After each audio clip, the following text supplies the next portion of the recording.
This is the Anything Goes with Jackson Neill podcast.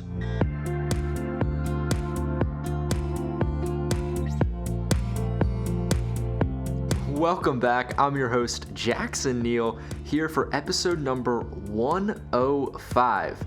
Today, I'm going to be talking with Myles Cameron about his latest EP, Lonely Suburban Blackboy. But first, I just want to remind everyone that this podcast is available on all of your favorite platforms, including Apple Podcasts, Spotify, Stitcher, YouTube, and SoundCloud. It's also available on JacksonNeillPodcast.com, the go-to spot for everything that I publish. Today's episode also has a video component. If you're on an audio-only platform and want to see the video, head down to the first link in the show notes, and that'll take you to a platform where you can watch the video as well. So I was really happy that I got the chance to talk with Myles because this EP has got to be one of my favorite R&B EPs of this year. It's just so good start to finish. It's short, but it kind of leaves you wanting more. And I love that in music sometimes when you listen to that artist and you're like, man, I wish there was more songs to it. Well, that's what this EP gives you with Myles Cameron. I talked to him about the length of the EP, what it was like making it, his time now as a college student, and much, much more. So let's jump right in. Can you just tell me a little bit about the process behind this EP, Lonely Suburban Blackboy? Yeah, dude. Well, it took about a year to make. It was kind of coming. So I'm a student, as you know, and so what my life has kind of looked like for the past 4 years. I'm sort of this is evolving a story, but I'm like a first semester or second semester senior now, so I have one more semester. Okay. But basically, what my life looked like for the first 3 years of college was I would be in school for the whole year, and Yale is kind of a full-time job. Because it's just like academically a lot. Hardest thing I've ever done easily. But I would spend the summers, I would make sure for the summer I was home so I could be recording and working on music. I work with this producer named Frankus, and he's become like one of my best friends at this point. But we met on SoundCloud when I was a senior, the summer of my senior year in high school. I think it's like junior year. His junior year. And so he has a little home studio, and so ever since I've been going there, and we'll record and work together. It's kind of a perfect yin-yang thing because the things that he does, I can't do, and the things that I do, he can't do. So like I'm the singer-songwriter. I'm like really good with melodies and chords. I have like a background singing in choirs and in a cappella groups and lessons and stuff. So that just comes pretty naturally to me. So, and I took piano lessons as a kid, so I'll like come in with chords and like melodies, and he's really good at like sampling and just like the kind of instrument that is production nowadays. Like he uses Ableton, and it really is like it's you can be like virtuosic at every instrument and like know how to make a good track. It's like really takes years to really know how to like navigate these programs like as an instrument almost. And so what was I going with that?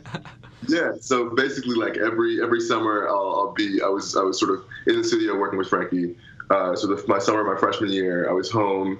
We made an EP called True Colors EP, which is like just 4 songs we made over the course of the summer, and they're only on SoundCloud.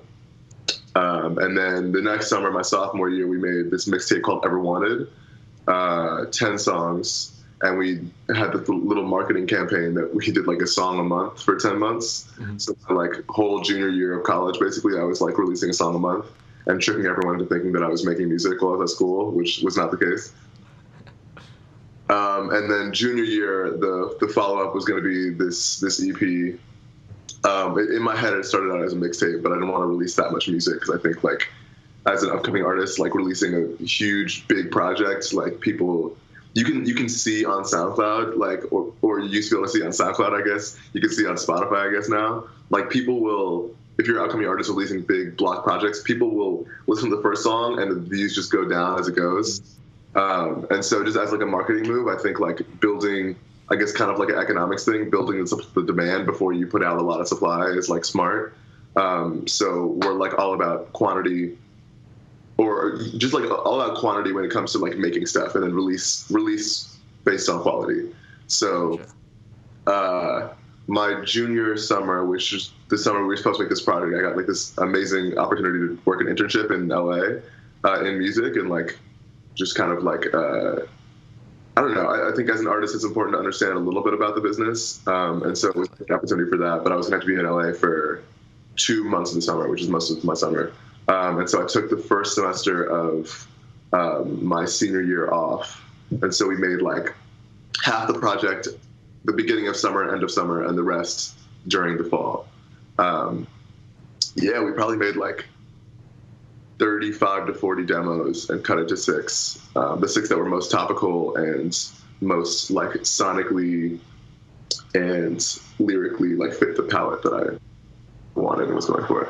Yeah, definitely. I always find that interesting when artists, make like dozens of tracks for one project. As you look at it, it's just, just several tracks, but you don't understand sometimes how much work goes into all the other tracks that went into that project. Yeah, absolutely. I think, I don't know, all the artists that I really look up to, like the Frank Oceans and the Kanyes and the Kendricks, like put in so much work that you didn't see before they like blew up. And it's crazy now because we're in the internet age where you can like look up like Kendrick Lamar like 2009 and listen to his City EP from back then, So like I don't know. As I'm putting out music, I'm keeping in mind that like to really be great at something, you have to put in the hours of work. And so like I don't know. I'm not making like 5 songs and putting out 4. Like I want to make like 40 just to be in the gym, like shooting in the gym, putting up like layups and practicing, and then put out the 6 that I think are the strongest. Definitely. And you said that when you pick the songs, you're kind of looking for the most topical. I saw that in terms of this EP, you described it almost as having this kind of like warmness and this summer kind of feel to it. I even saw that in the cover art with like the yellowness. Can you just tell me a little bit about that whole idea for the project? I think that was like the first thing that I had going into the project. I actually had this epiphany during school because we were putting out Ever Wanted, which was like all sad boy songs. They're still on SoundCloud, you can go check it out. But it's all like super like mellow. I gone through a breakup the past year, so it was all like super sad boy, like slow songs. And I had this like really bad week where I like had this one song called Bloom by Black Party. I don't know if you've heard it. I've not, no. I just like stumbled upon it on Spotify or something. And it's just like so like sonically and like mostly lyrically, it's just like so positive and happy. And it like was the only thing getting me through that week. And I was like, yo, why am I just making like depressing music? Let me make something like happy that feels warm and like sunny. And so I started building this kind of like color palette. I had to start music like visually. So like I had this like just mood board of like colors and images, a lot of which like kind of ended up on the project, whether it be like I had like all these fruits in there, and there's a couple lines that like reference fruits. The colors were like yellow, orange, and like pink, which I reference a bunch of times. I'm trying to think what else. Yeah, I just like making like warm and summery music that just makes you kind of feel good, even if the topic is a little more serious, was like definitely the first goal I had to go into that project. And I think that's so cool because, obviously you mentioned your first EP, True Colors. You see the cover art there, the 4 different colors in the part, and then Ever Wanted, like the sadness, that kind of blue feeling in the cover, and now you can see it come through in this new one with the yellow. I think that's kind of cool how you visually see the music. Yeah, absolutely, man. I like wish I was synesthetic. I'm like definitely not, but I don't know. I think a lot of the people that inspire me are like Tyler and FKA Twigs. Like the visuals play like a very, very strong role in the art. It's like I don't know. It's like creating like a world and not just music. Like the visuals and the photos and the videos all need to live in the same place that the sonics do. Yeah, that's important to me. Yeah, that kind of reminds me of you mentioning that of Tyler the Creator's Flower Boy cover. How there's like little like references to lines throughout the album within the cover, like the little car in the background, things like that. Yeah. Exactly, yeah. It all exists within the same universe. I think it's like, so as a kid, I was obsessed with like Star Wars and Pokemon and these like universes of things, and like, oh, there's not just one Pokemon, there's like 800, and you can like, and there's whole regions and stuff. So like, I think that level of obsession goes into my music definitely, where it's like, it's not just songs, like it's photos and videos, and my Instagram is a part of it, and it's like, Exactly. It's the whole package. And I think that also goes to another note I have written down listening to this project was almost a sense of cohesion of from front to back. I really felt a sense of not only lyrically but also like sonically a sense of it flows well. It all kind of goes together. Were you looking for that in this project that it should all flow perfectly together? I'm glad you like felt that. Yeah, I mean, I think with any project, like that should be a goal. It's like the difference between like a mixtape and an album almost. It's just like an album is like one. It should feel like one piece of art in itself. And so I guess this is me like practicing, working towards that. Yeah, I don't know. I think as we were making like demo after demo, it kind of like by the time we were getting to the last few, we kind of already knew what the track list like almost like emerged out of the playlist. Like it was like obvious what it like was supposed to be. Like I remember going to the studio and talking to my producer, and I was like, all right, I think I have the track list. It's like Picket Fences, Lonely Suburbia, Nothing Gold, Yellow, Air One's Covered. He's like, yeah, no, that's exactly what I was looking to. Yeah, it's perfect when you have that kind of a synergy. But another topic I saw throughout this project and what I want to touch on is this idea of self-identity. Is it's like how do you kind of see yourself? How much did that influence you during the making of this project? Yeah, I mean, a lot. I think the first thing I had was the colors and the mood of it.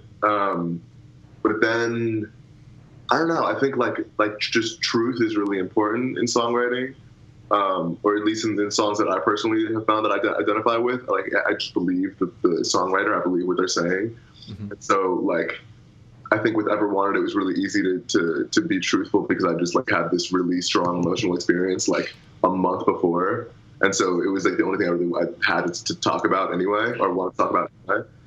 So it was pretty easy to be truthful. But this project, I don't know. I was doing a lot of meditating on like what exactly I wanted to say, and I remember trying to write this song. Like I was trying to write a song, and I like had this mental block of like being from the suburbs. I was like, oh, I want to be like from the internet, and I was like, wait, like why do I want to distance myself? And I was like, oh, because I don't like that I'm from the suburbs. I was like, why don't I like that I'm from the suburbs? And yeah, it kind of like, I don't know. It definitely was like a lot of like digging into myself and like kind of just fleshing out that wanting to distance myself from where I'm like just from. And that stemming from like a lot of like experiences in middle school, feeling like just like unbelonging and like, whether it be just like bullying or just like loneliness and like not seeing other kids who look like me around. And so, yeah, I kind of developed this like character that was like based on me in middle school with I guess, I don't know, the ability to articulate that I have now. That kind of was the character of the project. Yeah, it was a crazy experience. It was super cathartic because like writing some of those songs, like Picket Fences and like Air Ones, was just like, and the second half of Air Ones especially was just like super like hard and like a little painful and uncomfortable, but like afterwards I felt like so free and like almost like free of that, you know. I was like not carrying the burden and not wanting to talk about it anymore because I just put it out. I'm putting it out in a song for everyone to listen to, and it's like literally it's like the title of the mixtape, so or the EP. So like I can't really be like, I don't know, I can't be fazed by that thing anymore, you know. You know what that reminds me of? You talking about this, how you say, oh, I want to distance myself from being from the suburbs, and you turn around and say, hey, wait, I'm going to name my EP then. I'm going to really identify with that. It reminds me almost of when people have like a fear of heights, and they're like, you know what, I gotta face it front on. I gotta jump off, a cliff into some water or something. Exactly, I gotta dive right in. Exactly, that was jumping off the bridge. Yeah, that you see. Another thing you mentioned there, in terms of like saying some stuff that felt kind of cathartic, was in the tweet announcing this project. You said that you, quote, put things on the page that you never said out loud. Research, yeah. Yeah. I saw that. I thought that was such an interesting quote. Why did you want to do that in this project? Yeah, I mean, my sort of philosophy about songwriting is like truth comes first, right? And I think like people tend to identify with things that feel like they're real to you and they're honest. And so for me, the studio has become like a really safe space where I can like say anything in a song. I don't have to put it out, but I can record something saying anything or doing anything or trying any idea. So yeah, I think, I mean, with like songs like Picket Fences and Air Ones, like I wasn't going to I knew I had to write them. Mm-hmm. The question was whether they were going to be released. And I think like, yeah, they like Picket Fences especially, that was one of the first, probably the first like 10 demos we had. And I played it for a few people and I like just couldn't stop listening to it myself. Cause like sonically it's just like so crazy to me. I still love that song. And so it was like, the song was, I remember being in the studio and the chords and the beat that Frankis was making was so good that like I felt like safe to say whatever. Because I was like, oh, people like will be listening to me, but like will be feeling the song anyway. So it doesn't really matter if like I'm saying shit that's like super heavy. Like it's just gonna be a good song regardless. Yeah. That's kind of a cool take on it. I mean, you keep mentioning the song, Air Ones, and that's a song that's my personal favorite. It's like we thought that would be like the dud, like not the dud, but just like that's the deep cut of the project. Because like it's a really short project, so it doesn't have that many like deep cuts. It's like a lot of, I don't know, but like that's the least like hit of them that we thought, because it's the heaviest thematically.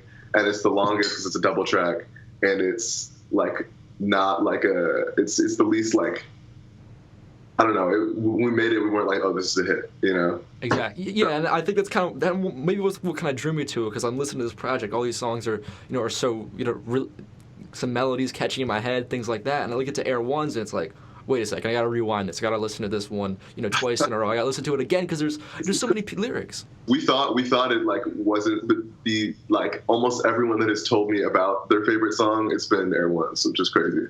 Yeah, that is kind of wild. So you mentioned how it's a double track. I guess why this track? Why did you decide to split it up into a double track? Well, I wrote the second. I think the last song that I wrote for the project, not the last like track we made, but the last one that like ended up on the project was the second half of Air Ones, which I just wrote on piano at my house. And I brought it in and we like made a like more produced version of it. And I knew the things I was saying, like it had to be on the project because it was like the kind of like closing note. Like it was the perfect conclusion thematically to what I was talking about. But like it wasn't like, I don't know, it wasn't strong. Like part of the idea for this project was like every song, I want to be comfortable. Like I'm like, I want to make a 6-song EP where like if anyone stumbles upon any of these songs, I'm fine with them making a first impression of me as an artist off of any track on this. And it definitely wasn't going to be that. Like it wasn't like just like melodically and like hook wise, like it wasn't strong enough to just be that. So we're like, we have to tack it on to another song. It'll be like a double track. And I think like just thematically, it went best with Air Ones. Yeah, I think they just kind of pair well. It's almost like a past and then reflection type thing. Yeah, definitely.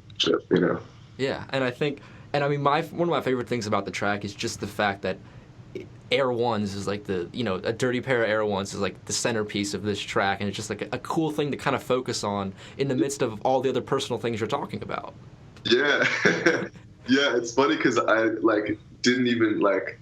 I don't know, with the world thing, I like to, when I like perform, or when I was performing this EP at least, I was like, all right, I have to be wearing yellow because it's just like, that's the color that the music is in my head. And I also like, part of it was like, oh, I have to be wearing Air Ones too. And I like I haven't had Air Ones for like a minute. Yeah. So I just buy a new pair and like I wore them every day to get them dirty. So it was like, It's so cool, but yeah, I mean, like when you have a pair of dirty shoes, like they're just your everyday shoes. They become a part of you because you're wearing them every day. Absolutely, yeah. No, I love dirty white shoes. That's like my look. For sure. And the one lyric I have to touch on that I felt hit really close to home was the one about crying to Frank. That one, I felt that one. Yeah. No. Frank Ocean's like the reason I started writing music. So like I definitely like reference him a few times in the project.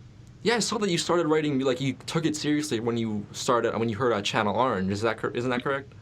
Yeah, I like had done it like just jokingly or like one-off songs, but yeah, hearing Channel, I didn't know music could be like that vivid of an experience. Like we talk about like visuals with music, like I think Frank Ocean is the pinnacle of that, where like it feels like you're watching a movie a lot of times listening to his lyrics. And so yeah, I just like wanted to try doing that and got hooked after hearing the album. Yeah, I could definitely start to see like those kind of parallels, in the storytelling and the kind of sound you have. Yeah, definitely. So, you have this release out. Just what else do you have planned, and just how are you feeling now for the rest of this year? How am I feeling? Good. This summer, I've like made enough money off of music where like it makes sense to kind of be treating it like a job now, which is great. So this summer, my like job basically is just like recording, which is amazing. So I'm definitely feeling like very content and like, I don't know, I'm a pretty anxious person, but that anxiety has been like pretty quiet so far this summer because I'm just getting to do what I would like be doing after work anyway, like all day. And plans, yeah, a lot of like business stuff in the works, which my manager and I are working on. Merch, I'm doing merch this summer, which we're like making and designing ourselves. So like it's taking a little bit of time, but it's gonna be sick. I think I'm trying to play like one more show in New York and one in LA this summer. But like, yeah, mostly recording. I'm trying to do another like similarly thematic EP probably in the winter. So I'm like, we're in the middle of making demos for that right now. Again, a big thank you to Myles for coming on to the podcast. Remember, if you want to go out and check out some of his stuff, especially that Lonely Suburban Blackboy EP, highly recommend that EP. Go down into the description or the show notes or whatever platform you're listening to right now. There you'll find a link to listen to the EP, as well as a link to follow him on social media so you can stay up to date and so you can see if he has any shows coming to an area near you.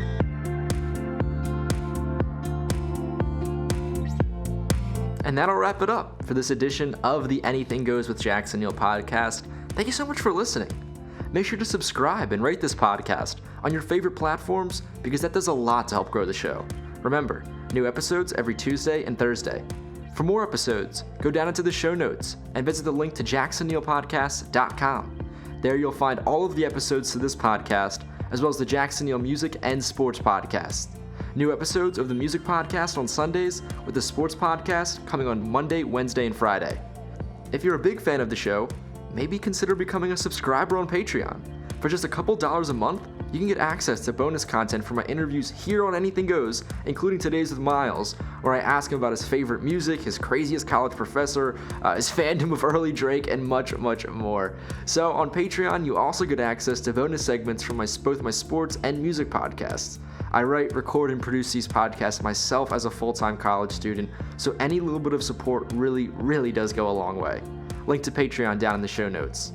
If you want to stay up to date on everything I'm doing, you can follow me on Instagram and Twitter at JacksonNeill20. Today's music is by Analog by Nature with their song CDK Sunday. Thanks again for listening. I'll see you all next time.